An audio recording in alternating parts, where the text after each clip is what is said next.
This video was brought to you by Brilliant, and the first 200 people to sign up using the link below will get 20% off an annual premium subscription. Over the last few days, various regional banks in China have essentially run out of money, leaving customers unable to withdraw their funds. As you might expect, this has led to widespread unrest, with large protests, something fairly unusual for China, occurring in the central province of Henan. So let's take a look at the current crisis, some of the reasons behind it, and whether things could be getting worse for China's banking sector. Let's start with the Henan protests though. The cracks first started showing here in April, when customers of 4 Henan banks were told that they wouldn't be able to withdraw their funds. Now, as you might expect, when other customers heard that their deposits were at risk, there was a massive run on the banks, with everyone immediately demanding their money. And after weeks of being unable to withdraw their deposits, the protests came to a head on Sunday of last week, with thousands of protesters gathering in the capital. The protests were duly shut down by the Chinese authorities, who subsequently blamed the crisis on, quote, criminal gangs. Unfortunately for ordinary Henan residents though, the regional banking authority has since said that not all depositors will get their money back, which means that future protests are very possible. But why are we making a video on a relatively small protest in central China? Well, it's because what's happened in Henan might not be an isolated incident.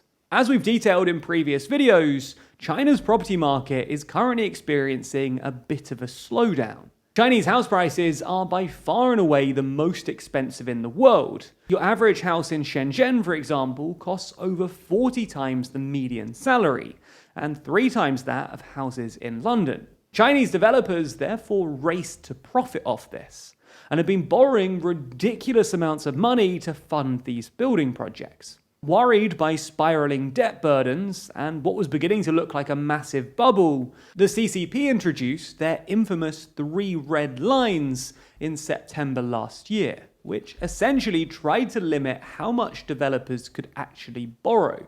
Now, this made life pretty much impossible for Chinese property developers, who relied on debt to keep them afloat, which is why a whole load of them, including Evergrande, have since defaulted on both foreign and domestic loans. And as a result, Moody's has downgraded 91 Chinese developers this year alone, compared to 54 over the previous decade.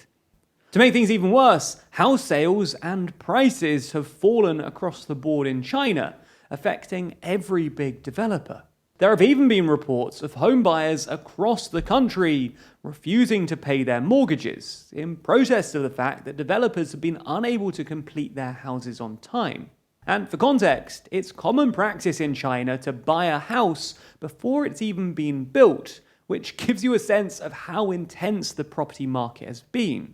Anyway, this has all been terrible news for banks, especially smaller ones, which often engage in riskier lending practices. It's hard to find precise figures, but a large fraction of banks' lending will have been to property developers and to people taking out mortgages. So, with property developers defaulting en masse and customers refusing to pay back their mortgages, banks will be seeing far less money flowing into their coffers. In fact, Bloomberg has estimated that the total cost of these mortgage refusals could come to $83 billion.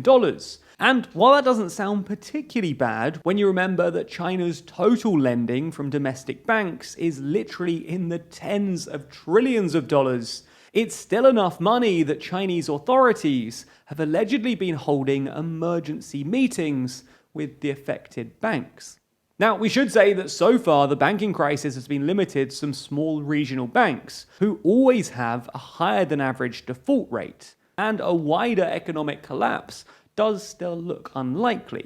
However, the point we're making is that this falling confidence in the banking sector, when combined with a collapsing property market and China's uniquely high debt levels, could pose a serious problem for the CCP in the future. It's also worth noting that sources have told the SCMP that a similar crisis could be emerging in another province in northeastern China, which suggests that the conditions that caused the bank run in Henan could be more common than they currently seem.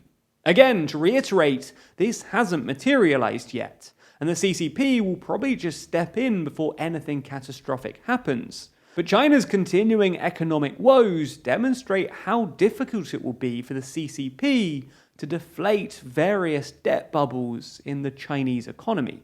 As a final thing, any anxiety that the CCP might have had around this issue has been exacerbated by China's recent growth figures, which came out far lower than expected.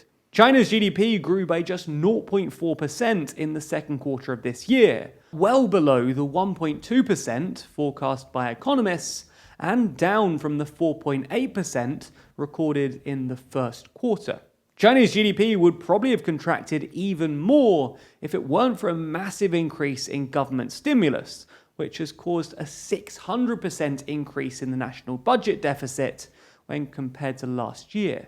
This slowdown was largely caused by China's ongoing COVID struggles, which we've covered in more details in other videos on the Chinese economy. But currently, 31 Chinese cities are under full or partial lockdowns, according to analysis released this week by a Japanese investment bank, with these lockdowns affecting 247.5 million people, in regions accounting for more than 18% of the country's total economic activity. Both Shanghai and Guangdong have seen rising case numbers, and further lockdowns now look even more likely. Ultimately, China's wider economic struggles will make it even more difficult for the CCP to pursue its structural economic reforms, which basically involve deflating various bubbles and trying to create more domestic consumption within China, which in turn would reduce its reliance on exports.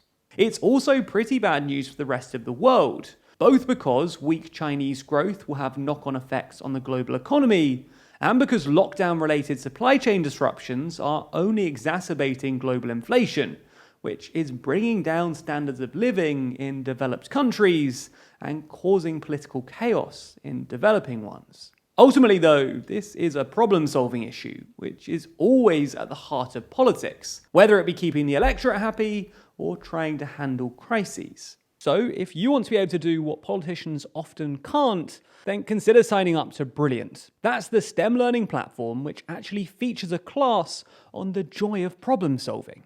In that class, like all of their others, they use active learning techniques to help you learn complex subjects, like logical reasoning, deducing facts from fiction, and logic puzzles, with you learning through fun and engaging activities. These interactive classes cover all kinds of STEM topics too, from computer science and cryptocurrency to statistics and casino probability. So if you want to take your next step in STEM and support the channel at the same time, then you can sign up to Brilliant at brilliant.org/TLDR Global. And the first 200 people to do so will get 20% off an annual premium subscription. Thanks for your support.